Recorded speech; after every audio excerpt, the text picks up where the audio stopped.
Tonight's headlines: near Baghdad's gates, U.S. military closes in after big victories overnight.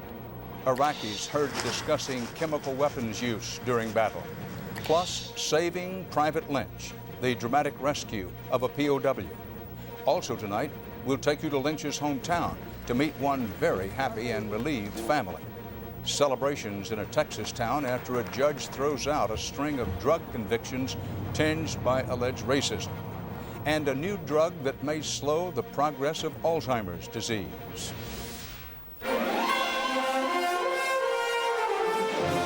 This is the CBS Evening News with Dan Rather reporting from CBS News headquarters in New York. Good evening. As the war against Iraq heads into a third week tonight, there is major progress and a stunning battlefield victory to report. The U.S. military says 2 key Republican Guard divisions protecting Baghdad have been beaten so badly they are, quote, no longer credible forces. They were pummeled by U.S. forces now closing in on the capital from 2 sides. To the east, advancing U.S. Marines are now within 30 miles or less of the outskirts of Baghdad. To the west, lead elements of the Army's 3rd Infantry are within 20 miles or less. CBS has reporters with the Army and the Marines. We begin with CBS's Jim Axelrod. 2 o'clock this morning, Iraqi time. The 3rd Infantry began a 2-stage push to get across the Euphrates River, hoping by day's end to be within miles of Baghdad. Covered by big booming cannons and rockets shot through the sky, the 1st Brigade led the way past Karbala, a battle dominated by artillery. It kind of like clears the way for us. And if they hear it coming, they should run. If they don't, they're dead. The Americans sent a constant barrage, and almost nothing was coming back their way. The brigade took no casualties. What it did take was prisoners. We're a professional army, and we're able to bring all that power to bear at the tip of the spear. So when our soldiers go into close combat, I mean, his will to fight is broken. Maybe these Iraqis did have their wills broken, but the Army was taking no chances. No. All along, commanders were expecting the 2nd stage of this trip, the part after Karbala, to be the rough one. And they were right. As lead units approached the bridge, Iraqis began to fire. Mortars and AK-47s. Just about a half mile on the other side of that white smoke is the Euphrates River. This is a critical crossing point. Once they're on the other side of the river, the forward units of the 3rd Infantry Division will be less than 25 miles from Baghdad. This afternoon was not like this morning. For starters, the terrain. The familiar desert war looked more like the jungles of Vietnam. And this time, Iraqi opposition was fierce. Finally, the Iraqis were beaten back enough for U.S. troops to start their trip over the river. It was 16 straight hours of movement and battle. These soldiers were exhausted, but exactly where they intended to be when they started their day, on Baghdad's doorstep. Jim Axelrod, CBS News with the 3rd Infantry in Iraq. The battle appears to have gone just as well on the other prong of the push toward Baghdad, led by the Marines. CBS's John Roberts reports the vanguard of their advance is now on the far side of the Tigris River, roughly 75 miles east of the Army's frontline troops. For the first time in a week, the word cakewalk has resurfaced in the Marines' vocabulary. Went pretty well today. We were expecting some heavy resistance in this town, but it didn't seem to materialize. Seems like the enemy were pretty overwhelmed as we came in, and seems like they're starting to pull out. After fighting an unexpected street-by-street guerrilla war in the southern city of Nasiriyah, Marines now have the upper hand of overwhelming force against a weakened enemy. They stormed across a strategic bridge spanning the Tigris River this morning, while the Baghdad division of the Republican Guard stayed bottled up under heavy American bombing just a few miles away in Al-Qut. By mid-morning, the Marines owned the main road to Baghdad. With the Marines now firmly in control of Highway 6 and the Baghdad division cut off, the only thing that stands between them and the capital city is the Al-Nida division of the Republican Guard. But it's a safe bet that before the Marines get anywhere close to that division, it will be subjected to withering bombardment from American aircraft. For all the talk of fierce resistance against an army of invaders, things have gone pretty well for these Marines. But they are still cautious. The Iraqis may have some fight left, And there are broad fears that Saddam could unleash chemical weapons if he senses he's going down. I'm expecting worst case. We're going to prepare for the worst case. It's up to the enemy what they choose to do, and we'll respond accordingly. And as the Marines found in Nasiriyah, the real battle may begin when they reach Baghdad's gates. John Roberts, CBS News, with the Marines near Al-Qut. Whatever may lie ahead, this was certainly one of, if not the most successful days of the war so far for U.S. forces. We take you now to CBS's David Martin at the Defense Department for tonight's Big Picture, the overview. David? Dan, with American troops now on the outskirts of Baghdad, U.S. forces are making plans to capture key installations just 10 miles from the city center. The American attack caught the Republican Guards before they could execute an order to pull back their formations into fighting positions closer to Baghdad. When the lead brigade of the 3rd Infantry Division streamed through the Karbala Gap and across the Euphrates River, the opening phase of the battle for Baghdad had turned into a rout. But there was little sign of Iraqi dead and only handfuls of prisoners, suggesting the soldiers, probably by the thousands, had abandoned their equipment and fled. Whether to melt away or fight another day remains to be seen. If they regroup in the villages and towns that lie scattered across the road to Baghdad, the fighting could become like the alley-by-alley battles in the southern cities, where American troops have suffered most of their casualties. We are expecting, or at least planning for, a very difficult fight ahead. We are not expecting to drive into Baghdad suddenly. Difficult doesn't begin to describe the Iraqi plight. State TV showed its soldiers fighting back, but they are hopelessly outgunned. The head of the Republican Guard vowed to teach the enemy a lesson, and he still has parts of 4 other divisions arrayed around Baghdad. But he is powerless to stop the hail of bombs which continues to light up the horizon. As for chemical weapons, none were fired today, but the Iraqis can be overheard on their radios talking among themselves about using them. Dan? David Martin reporting live from the Pentagon.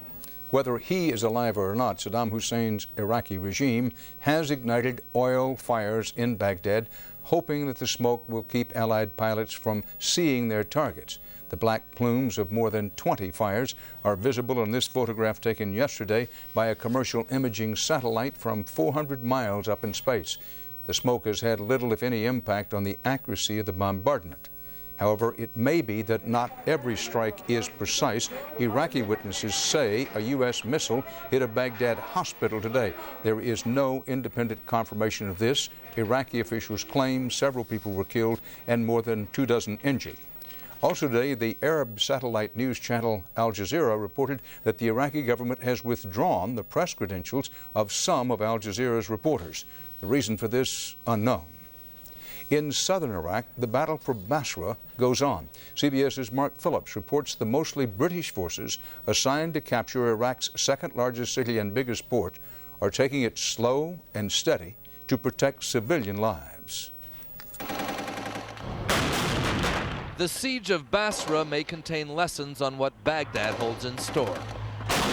British artillery has been trying to flush out the hardcore resistance around the city, firing flares to illuminate targets as well as shells to destroy them, and trying to do that without killing civilians.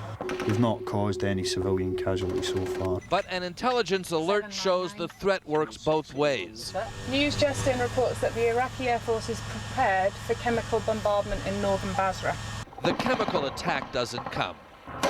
At daybreak, foot soldiers search house to house. More prisoners are taken, more weapons are found, and more evidence is discovered of the regime's brutality. This, residents say, was a torture cell of Saddam's Mukhabarat secret police. The fate of the people who owned these ID cards, unknown. Yet there are still many more regime loyalists holding out. Many, but how much or how many, I don't know clearly. The fear of civilian casualties has kept the coalition from launching an all-out assault on Basra, but that standoff has now spawned a new kind of mistrust. A fear among local residents that the allies, who have been here once before and then withdrawn after the first Gulf War, are no more committed this time. a fear that Saddam will be back to exact his own bloody revenge once again. Mark Phillips, CBS News, Kuwait. U.S. Army Private First Class Jessica Lynch, the young soldier rescued by commandos from Iraqi captivity last night, is now at a U.S. military hospital in Germany. She arrived there tonight aboard an Air Force transport jet. She's reported to have suffered both gunshot wounds and broken bones during her ordeal. Lynch was missing in action for 9 days after her unit was hit by an Iraqi ambush near the city of Nasiriyah. CBS's Lee Cowan has the story of the daring mission that was dedicated to saving Private Lynch. The objective may have been a slim 19-year-old Army supply clerk, but the mission to retrieve her mobilized the entire Pentagon. Virtually every asset on the battlefield was used, from a battalion of Marines who drew fire as a decoy to U.S. Special Forces, who ran through a hail of gunfire not once, but twice. There were firefights outside of the building, getting in and getting out. It was an Iraqi hospital turned paramilitary post that had been Lynch's uncomfortable home for 10 long days. We've just arrived here at Saddam Hospital. Military officials showed WFOR reporter Mike Kirsch the room where Lynch was held. It was here she lay suffering from 2 broken legs, a broken arm, and multiple gunshot wounds, being treated not by a doctor, but by an Iraqi pharmacist. She's very good, healthy, and I every day see Jessica. She's crying about her home. He wants to go home. Battered and broken, she finally got her wish. Saved by strangers she now considers family. Still, not a single member of the secret special operations community is willing to take credit for the daring rescue, saying only that every branch of the service was involved, from Navy SEALs to Army Rangers. It was a mission one described as a midnight ballet, with just one tragic turn. It came on a tour of the hospital grounds, where the team was led to 11 bodies. Bodies some fear may well be the other members of Lynch's unit, taken captive on the same day. And some brave souls put their lives on the line to make this happen. Loyal to a creed that they know, that they'll never leave a fallen comrade. One is now on her way home, but there is still a lot more work to do. Lee Cowan, CBS News, with U.S. Special Forces in Kuwait. Coming up next year on the CBS Evening News, Eye on America goes back to Jessica Lynch's hometown, now filled with joy and gratitude.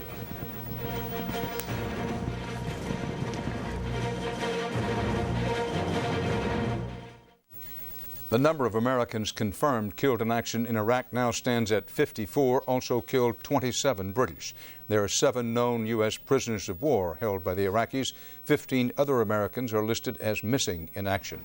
Off the list, of course, and now safely back on friendly turf in Germany, is Army PFC Jessica Lynch. For tonight's Eye on America, CBS's Jane Clayson went back to Lynch's hometown, where one phone call turned gloom into glee. Just after supper last night, Greg and Dee Lynch got the call. At first, I thought it was an April Fool joke. They said, we rescued your daughter, Jessica Lynch. After 9 difficult days, they finally knew for sure their daughter Jessie was alive. I was up and down, you know, just like every day. But yesterday, it was just, I just knew yesterday was going to be the day. I just knew it. At news of Jessie's dramatic rescue, family and close friends rushed to the Lynch home to celebrate. We were just so overwhelmed and happy, and just hugging everyone and talking to everyone. I don't know, you can't even describe it. While Jessie's family is filled with joy at the news of her rescue, they won't rest easy until they get that one important phone call from Jessie, telling them she's okay. We haven't got to talk to her yet, and or any word of her condition. I have no idea why we haven't heard anything yet.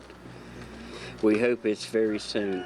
And they were saddened to realize that their daughter was injured and that she'd been a POW and not just missing. We didn't know she was captive, and that really hit hard. It was especially tough for the Lynch family and Jessie's good friends to see this photo of Jessie's rescue. She looked a little scared. At least we know that she's safe. She's not with the enemy anymore. We all stuck together and we prayed, and we got our miracle.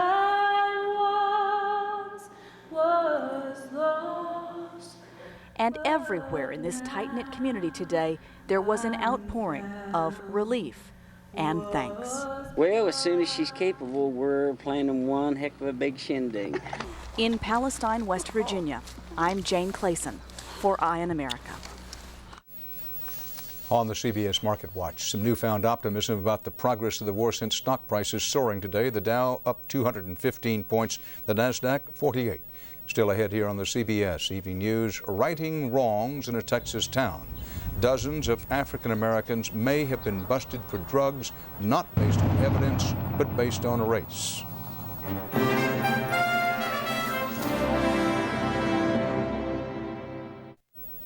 It is a painful episode in a Texas Panhandle community of 5,000. 4 years after the fact, justice, as they argue it, may finally come to dozens of African Americans busted for drugs, convicted, and in many cases serving time based solely on one man's word. It happened in Tulia, Texas. CBS's Bob McNamara is there. A 4-year West Texas nightmare could soon be over. I want to tell it to you like this. Hoorah! The nightmare was undercover cop Tom Coleman's making. His one-man, allegedly racially motivated drug sting operation that rounded up 46 people in Tulia, 39 of them black. Cases a Texas judge now wants thrown out and those jailed released. For families of over a dozen people doing long prison terms, there's finally a sense of justice. Maddie White had 3 children sent to prison by Tom Coleman. This man, he was just a bad man. He's just really a bad person. This is a lesson for how the war on drugs does not work in this country. Though it took little more than Tom Coleman's word to send so many people to prison, Coleman's vocabulary was well known to be full of racial slurs. Though he denied he's a racist, Coleman's ex-wife swore in an affidavit that he'd been a member of the Ku Klux Klan. Sheriff Larry Stewart hired Coleman to rid the county of drugs and has stood behind his work. My instructions to Mr. Coleman when he came to town was to take his investigation wherever it led him. But Billy Wafer was one of several arrested and released when it was suspected they'd been framed. I ain't an angel, but I've never, ever sold drugs. Vincent McCrary did 3 years behind bars before he was let go. I miss a whole lot of my kids and my family life, and that's something you can't replace. Prosecutors say they won't retry the cases, and it could take months before the courts decide how to deal with the Tulia convictions. But until then, supporters of those wrongly convicted will embrace this victory, holding to the hopes that have brought them this far. Bob McNamara, CBS News, Tulia, Texas. And just ahead on the CBS Evening News, a big boost for Alzheimer's patients and their caregivers. The first effective drug for later stages of the disease. We end tonight with news of science and medicine. Researchers are reporting the first Alzheimer's treatment that appears to slow progress of the disease in its later stages. CBS's Elizabeth Caledon reports why this means so much to patients and the people who care for them. It's the most dreaded stage of Alzheimer's disease. Up we go! When adults become children, unable to dress themselves, clean themselves, or feed themselves. They often have to be institutionalized, and a common plea of caregivers is, if only we can do something to slow this down. Now for the first time, we'll be able to do that. Dr. Barry Riesberg and colleagues have just completed studies of a drug called memantine and find that in advanced Alzheimer's patients, it really makes a difference. This is a breath of fresh air for patients who are very distressed in this stage. 181 patients were followed for 6 months. Those given memantine showed half as much mental and behavioral decline as patients on a placebo. Other Alzheimer's drugs on the market, like Aricept, are only effective in mild and moderate stages of the disease. The news about memantine has given a glimmer of hope to Don Costa and his wife Connie, married for 50 years. You're looking for hopes, that's all you got. Diagnosed 3 years ago, Connie already needs a lot of care, and she's at the early stages. Don knows what lies ahead and is relieved to know memantine might help. She took care of me all my life, you know. take care of her. Memantine is being reviewed by the FDA and could be on the market in a few months to a year. It's a rare advance against a disease medicine has had trouble slowing down. Elizabeth Caledon, CBS News, New York. And that's part of our world. I'll be back later here on CBS with 60 Minutes too. They are American troops trying to win the trust of Iraqi villagers. Hello. How are they doing? Scott Pelley is with them. Plus, this car is what GM considers the future, a fundamental change because it doesn't use gasoline. We invite you to join us for 60 Minutes too, tonight at 9, 8 Central, and at the usual time tomorrow for the CBS Evening News. Dan Rather reporting. See you soon on 62. For news 24 hours a day, log on to cbsnews.com.